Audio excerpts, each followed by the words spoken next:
Hi there, horse hackers. I'm going to show you how to use the pony mod maker, which will be available in the next update of Slaughterhorse 2. So inside your Slaughterhorse folder on Steam, you'll find there's a new folder called Slaughterhorse Mod Maker. First thing I'll show you is in this little file here called Templates. There's a couple of basic ponies that you can use to draw your mods on if you want to be precise about it, in PSD and Clip Studio format, and quite honestly Clip Studio will load PSD as well, but why not? So if I load that in, it gives you a pony, which is the base model, and if you open up the folder here, it's got all the various layers so you can switch things on and off, and you can make a new layer and draw on top of this if you wanted to get things spot on. But I'm not going to use that because I'm lazy. So if we open the main program, now I've made this a side program rather than putting it into the main game because it just loads much quicker that way. So if I open it up now, it takes a couple of seconds, so you can just make mods without waiting for the game to load, etc, etc. So I'll take you through the controls very quickly. The plus here changes the window size, the Q quits. These colors change the base pony, which has no function in the actual game. It's just so you might be able to see your mod better against different colors. These are all the alphas. So if you want to sort of fade something to see if your mod's working behind there, you can fade it out. Fade away the ear to check the hairstyle. As you can see, I didn't bother drawing behind the ear for this one. And that's pretty much that. So let's load a mod image. So this will be a pre-drawn image that I've done. So load mod image. It opens up this dialog here, and let's start with this nose. So you see it's quite big. So this is where all the other controls come in. So I could just clear it if I wanted to, but I'm not going to. Scaling. So I can scale it to the size I want it to be. And you can reset to the default with the R. Rotation, oh that's kind of trippy. And again you can reset. Probably the most important part is the mod type, which this actually dictates which layer it goes on. Because if you was to put this on the main layer, I mean you could make it into a hairstyle I suppose if you really wanted. It would replace any default main, so that it prevents your mods overlaying with default graphics. Now this is a nose, so I'm just going to put it on what is called top layer. So this means all the other elements can still appear, but the nose will appear on top of everything else. So I'll just reset its rotation. You click it and drag it to put it exactly where you want. So put it on the nose there. You can flip horizontally, vertically if you wish to, and you need to give it a name, so I'll just call this clown nose and export mod. And that's all there is to it. So if I now look in the mods folder, which is in Documents, Slaughterhorse 2 mods, you can see there's a graphic. This doesn't have any function except if you wish to upload this to the Steam Workshop later, you've got an image to do it with. And the actual mod file there, which just contains the graphic and the information of where the graphic needs to go.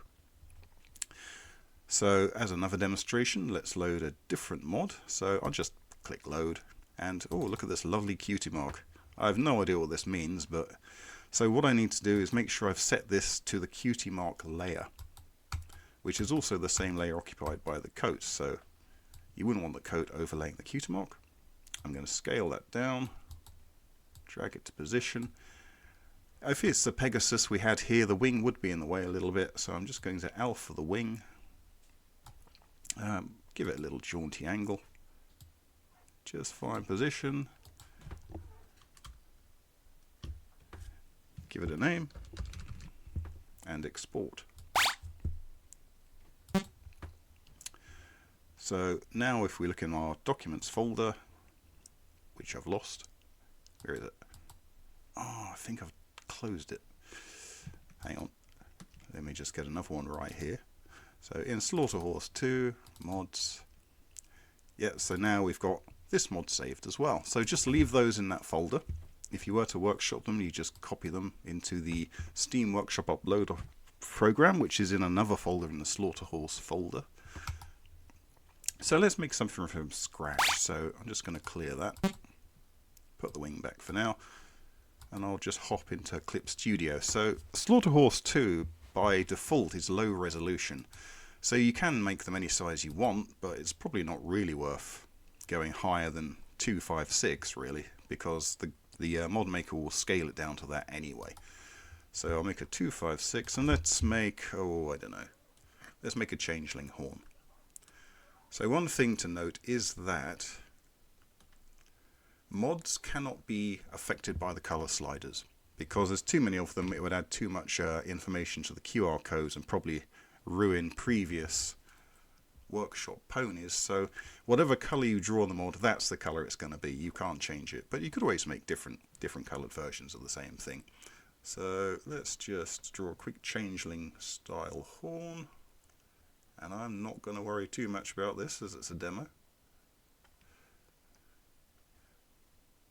Now, because we can use PNGs, you can have transparency, so I'll make a couple of those Swiss cheese holes in this.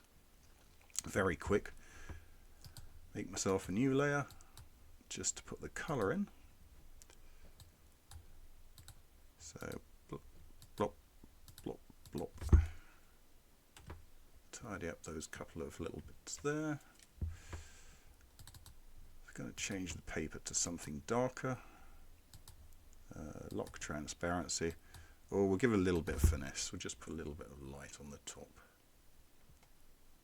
Very quick and dirty. There we go. In fact, let's get really exciting. I'm going to merge those together. Ooh, duplicate that layer. Turn off the alpha. Let's give it a nice green glow. So, edit, convert to drawing color. Filter and blur, Gaussian blur. Oh, there we go. Lovely. Let's say I do want the transparency to work on here, so we'll turn that layer off. And that's it. So export that as a PNG to my desktop.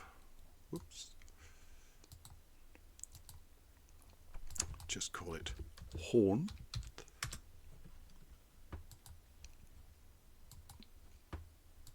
Okay, back into the mod maker. And again, this is why I made it a side program. You can be really quick with it. And so I'm going to set this onto the horn layer, which we will see the default horn will disappear. Scale it down. Put it in position. I'm going to make the mane invisible just so I can make sure it's actually attached to a head properly. Scale it down a bit more. That's a bit tiny, isn't it? Turn that mane all the way off. A little bit of rotation. Maybe a little bit back. We'll call that a day. So now with mods, it's up to you. You could have this mod applied to a pony that isn't actually a unicorn. I'm not the boss of you. You do what you like. But of course, in game terms, if I was to make this a Pegasus, say put this mod on, it would be a Pegasus. The mods do not affect the actual pony's stats in game. They are purely cosmetic. So let's exchange that one. Okay, so I've saved myself 3 mods altogether. So I'm now going to go into the main game, which I will do from AGK. I might have to delete a folder, I can't remember. Yep, I do. It's a Steam folder. For some reason, if the internet's on, you have to delete it every time you run it from the from AGK. Hey ho.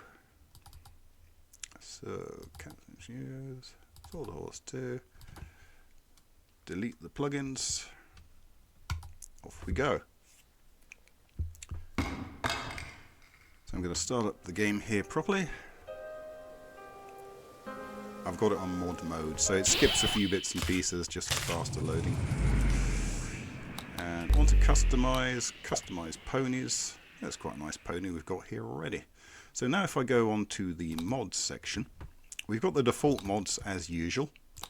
And then if you keep going, you get onto these new ones. So there's one here called Firetail, which I think is just empty, but all these slots here, they're all empty. So if you right click on one, all the mods that you've got saved in your documents mods folder appear up here. So you can see I've got Firetail here. I've decided I'm going to replace that, so let's put the Changeling Horn in there. And done. This might need a little bit of tidying up before release. So, if I now click this mod, Changeling Horn, as you see her actual horn has been replaced, so she is still a unicorn, happens to have a Changeling Horn. You can have as many mods as you want, but they will have to occupy a slot, so I'm going to put something else in this other slot. Put the clown nose. There it is. And so let's apply the last one. This amazing, mysterious cutie mark. There we go. So let's just give her a different name.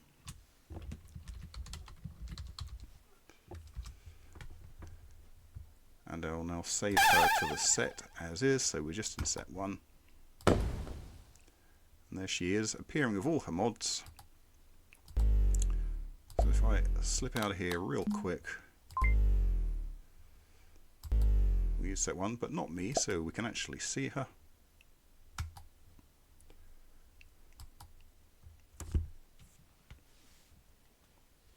And you can see she's down here, bottom right corner, on the cast list when the game's setting up.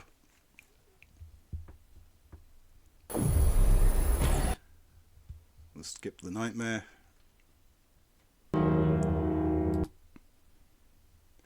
Just go a couple of screens just so we can see the ponies in the town. Oh, Pancake smiles, looks like she needs some sleep. And